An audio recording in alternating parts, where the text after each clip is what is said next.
Hello everyone, आप सभी का हमारे चैनल पे बहुत बहुत स्वागत है। और आज हम लोग इस वीडियो में देखने वाले हैं कि कैसे हम बिना टाइम गवाए और बहुत ही सिंपल वे में बॉन्ड ऑर्डर को फाइंड कर सकें। ये क्लास 11th का चैप्टर नंबर 4 केमिकल बॉन्डिंग का एक टॉपिक है। ये हम लोग मॉलिक्यूलर ऑर्बिटल थ्योरी में पढ़ते हैं। तो अगर हम फार्मूले से अगर बॉन्ड ऑर्डर को फाइंड करें तो उसमें बहुत ज़्यादा ही मेहनत की ज़रूरत पड़ेगी और बहुत ज़्यादा टाइम भी लगेगा। तो हम लोग इस वीडियो में देखेंगे कि बॉन्ड ऑर्डर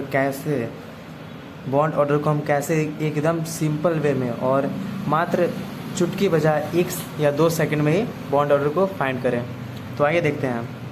सबसे पहले मैं यहाँ पे लिखता हूँ 10 and 11, 12, 13, 14, 15, 16, 17, 18।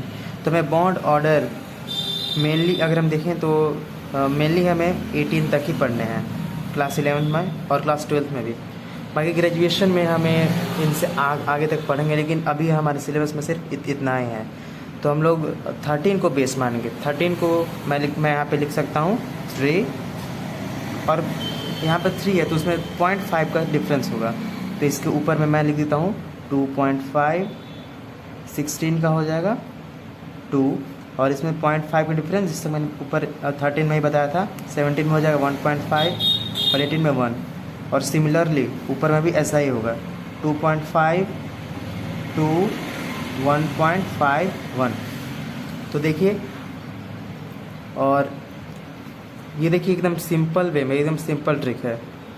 तो आइए हम सब एक एग्जांपल ले लेते हैं। जैसे कि मान लीजिए कि हाइड्रोजन का, तो हाइड्रोजन का bond order, question number hydrogen, जैसे हमें दिया है find bond order of H2।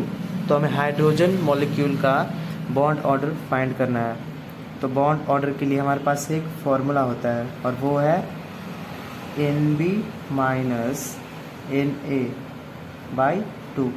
Na means sodium नहीं, Na means number of anti bonding और ये है नंबर ऑफ बॉन्डिंग इलेक्ट्रॉन बटा में 2।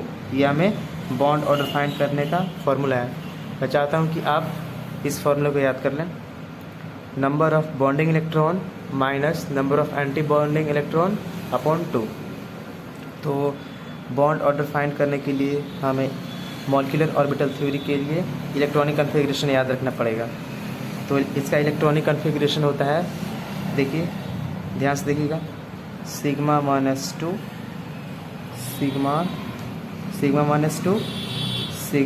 Star 1s2 sigma 2s2 sigma star 2s2। यहाँ तक आप लोगों को क्लियर होगा। और उसके बाद देखिए यहाँ से पाई 2px equal to pi 2py।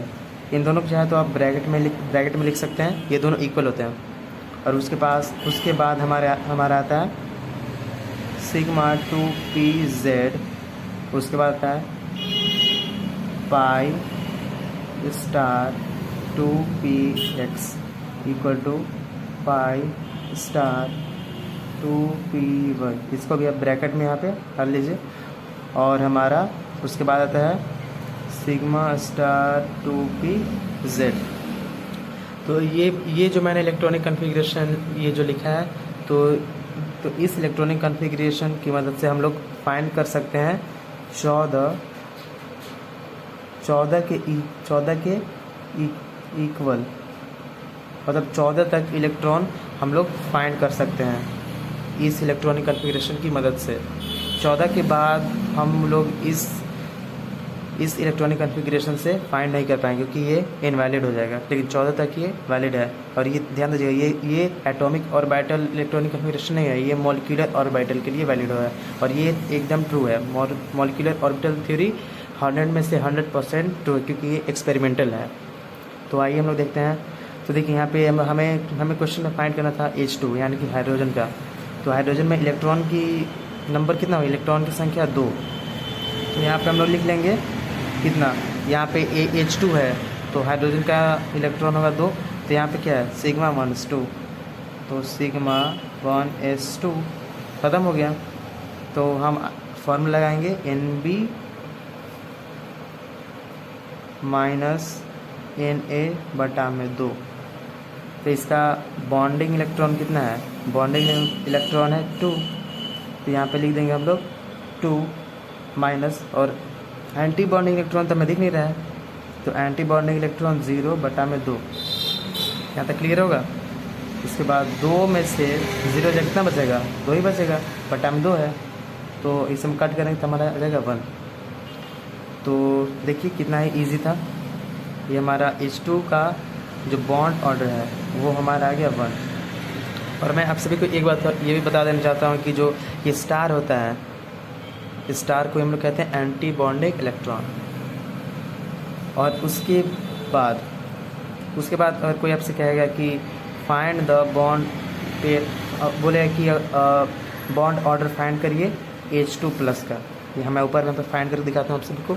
H2+, देखिएगा H2+। तो इसका हम लोग अगर इलेक्ट्रॉन फाइंड करें कितना हो जाएगा 2, और ये प्लस है, प्लस मीन्स क्या, प्लस चार्ज है, तो इसको में से 1 माइनस कर देंगे, तो 2 में से 1 जाएगा, कितना बचेगा 1 ही बचेगा। तो हम इसका जो बॉन्ड ऑर्डर है उसको ऐसे लिख सकते हैं, सिग्मा 1s1, सिग्मा 1s1 हो जाएगा। तो बॉन्ड ऑर्डर हमारा हो जाएगा Nb माइनस Na/2। इसका नंबर ऑफ बॉन्डिंग इलेक्ट्रॉन कितना है, बॉन्डिंग इलेक्ट्रॉन 1, और एंटी बॉन्डिंग तो है नहीं, -0/2, तो इसका आ जाएगा 1/2 बॉन्ड ऑर्डर। H2+ का बॉन्ड ऑर्डर 1/2। उसके बाद कोई कहे कि H2- का बॉन्ड ऑर्डर, H2- H2 है तो माइनस मीन्स क्या, माइनस चार्ज है, तो 1 ऐड हो जाएगा, तो 2 और 1 3, तो इसका टोटल इलेक्ट्रॉन 3 हो जाएगा। तो इसका कॉन्फ़िगरेशन होगा sigma 1s2 sigma star 1s1, 2 और 1 3। तो इसका जैसे मैं इस फॉर्मूले पे अगर आप बैठाइएगा नंबर ऑफ बॉन्डिंग इलेक्ट्रॉन इसका कहता है 2 माइनस एंटी बॉन्डिंग इलेक्ट्रॉन 1/2। इसका भी सेम आ रहा है, H2+ और H2- का दोनों का सेम आ रहा है। तो अगर आप सभी को कोई कहेगा कि इन सभी के जो मैग्नेटिक नेचर है उन सभी को लिखिए, तो आप क्या लिखिएगा, तो जो हमारा H2 का हो जाएगा, जो हमारा नॉइज़ प्रॉब्लम के लिए बहुत बहुत सॉरी। तो आइए टॉपिक को देखते हैं। जो हमारा कोई मैं बोले कि अगर H2 का मैग्नेटिक नेचर देखने के लिए, मैग्नेटिक नेचर 2 प्रकार के होते हैं, एक पैरामैग्नेटिक और एक डायमैग्नेटिक। तो पैरामैग्नेटिक हम लोग उसको कहेंगे जिसके सारे जो मैग्नेटिक फील्ड के द्वारा अट्रैक्ट हो जाते हैं, उसको हम लोग पैरामैग्नेटिक कहेंगे। और डायमैग्नेटिक वो है जो मैग्नेटिक फील्ड के द्वारा रिपेल किए जाते हैं। तो बहुत ही ईजी है पैरामैग्नेटिक। जैसे कि इसमें कोई कहेगा कि इसमें ये H2 का मैग्नेटिक नेचर बताओ, तो इसमें सारे पेयर्ड हैं, तो इसका मैग्नेटिक नेचर हो जाएगा डायामैग्नेटिक।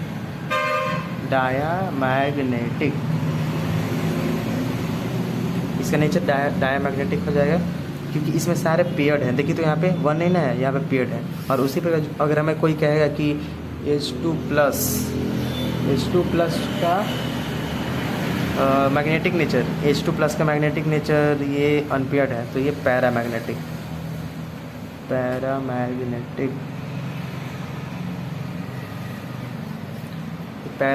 और H2- का ये भी हो जाएगा पैरामैग्नेटिक।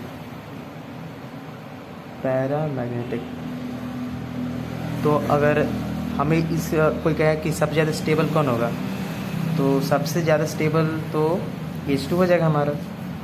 देखिए सबसे ज़्यादा स्टेबल हमारा H2 हो जाएगा। उसके बाद कोई कहेगा कि बोलेगा कि H2+ और H2- में कौन सा ज़्यादा स्टेबल है, तो हमारा H2+ ज़्यादा स्टेबल हो जाएगा इसके कंपैरिजन में। तो लिख देंगे हम लोग H2+ H2-। और मैंने ये कैसे कि तो मैं आपको बताता हूँ कि कि अगर बॉन्ड और दोनों का सेम आ रहा है तो आप चेक करिए कि सबसे कम एंटी बॉन्डिंग इलेक्ट्रॉन किस में है। तो इसमें देखिए, तो इसमें एंटी बॉन्डिंग इलेक्ट्रॉन एक भी नहीं है, 0 है, तो मैंने इसे सबसे पहले लिख दिया। और उसके बाद इसमें एंटी बॉन्डिंग इलेक्ट्रॉन 1 है, तो मैंने ये लिख दिया। तो आई होप आप सभी को मेरा ये सुपर डुपर ट्रिक पसंद आया होगा। और अगर आप ऐसे ही सुपर ट्रिक्स के बारे में और जानकारी लेना चाहते हैं तो हमारे चैनल को प्लीज़ सब्सक्राइब करें और अपने फ्रेंड्स के साथ शेयर करें, ताकि वो भी इन सभी चीज़ के बारे में जान सकें। तो आज के वीडियो में बस इतना ही, और बाकी सब अगले वीडियो में। So thank you.